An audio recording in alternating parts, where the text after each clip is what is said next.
Opinions expressed by Keith Elliott and his guest do not necessarily reflect the official policy, position, or opinions of RE/MAX, RE/MAX Olympic Realty, the National Association of Realtors, Virginia Association of Realtors, or the Greater Piedmont Area Association of Realtors. The opinions shared on this show are not intended to be a forecast of real estate market patterns, future events, or a guarantee of future results, and may be subject to change based on other conditions and economic factors.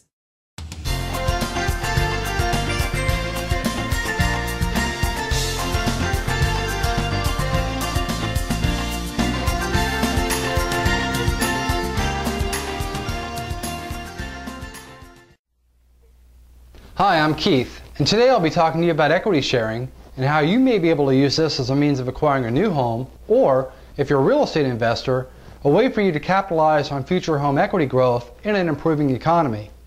So what is equity sharing? Equity sharing is when two or more people form an agreement to purchase a property and each receive a percentage of ownership based upon their total investment in that property. Here, let me give you an example. Let's say we have a potential buyer, and her name is Brenda. Now, Brenda has been wanting to buy a new home for a few years now, yet she never seems to have all the money for the down payment at one time. She's currently living in an apartment, and she pays $1,150 per month. Brenda is a teacher at a local middle school, and she earns $40,000 a year. Brenda made the mistake of running up her credit cards a few years ago, and she fell behind on her payments. Well, she eventually paid back all of her credit card debt, but her credit report still shows many negative entries. The fact that she has a blemished credit report, in combination with not having enough money for the down payment, makes her unlikely to receive bank financing to buy a new home.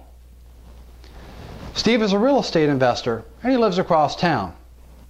He owns several properties, and because he doesn't like to manage those properties himself, he's hired a property management company to oversee each of his holdings. Steve has a lot of wealth, and he has that wealth spread across several different types of investments. He has U.S. Treasuries, stocks, bonds, and real estate. Now, Steve has grown really tired of the poor rate of return he gets on his T-bills, so he's decided to look for another way of getting a higher rate of return on his money. One day, Steve bumps into Brenda at a local real estate investors group meeting, and during the break, they both have a chat over a cup of coffee. Steve learns that Brenda has a good paying job, and she's been at it for a while.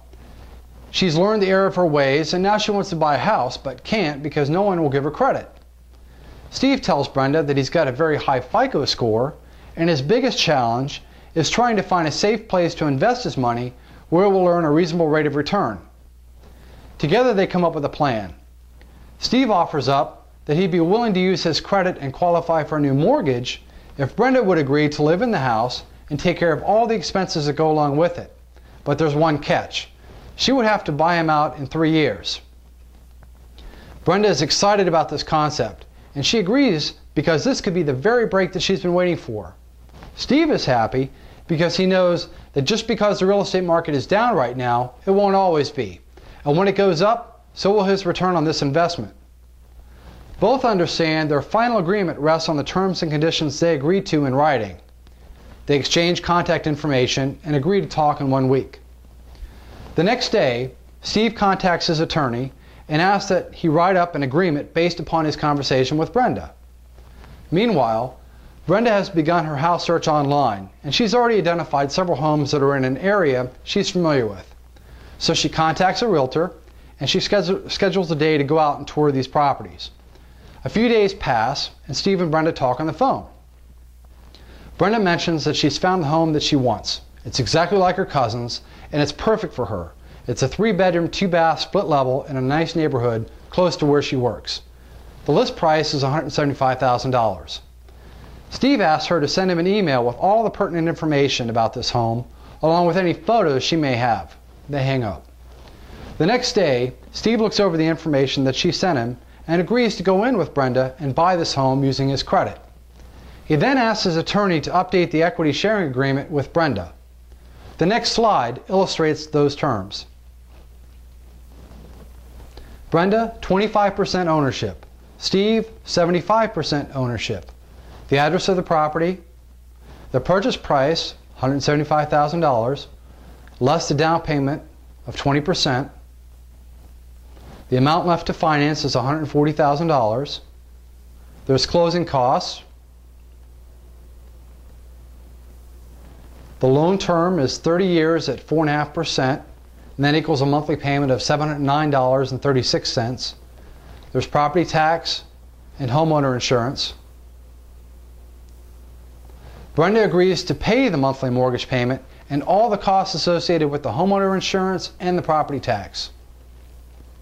Brenda will pay $894.36 per month to own this home instead of the $1,150 she would have normally had to pay if she stayed in her apartment. Flash forward 3 years, okay? Brenda has cleaned up her credit history and is now able to qualify to purchase this home on her own. She and Steve have the home appraised, and it comes in at a value of $225,000. Now remember, they paid $175,000 for it 3 years ago. So between the two of them, they have an additional $50,000 in shared equity. Brenda refinances the loan into her name, and she pays Steve back his vested portion along with 75% of the equity appreciation. It's a win-win. She gets the house she wanted, and Steve earns a healthy return on his investment capital. In closing, I just want to say thank you for taking the time out of your busy day to watch this video. I hope you understand that the exercise I described in it is meant to be nothing more than a simple overview on equity sharing. There are many more complicated scenarios that could involve multiple investors, homes that require repair, or when one owner agrees to perform for sweat equity and the other one doesn't. There could be appliance replacement, 1031 exchanges. There could be a difference in your valuation as far as projections go for how you think the market's going to react in the next couple of years. There could be tax regulations, a whole lot of stuff. I hope you get the idea.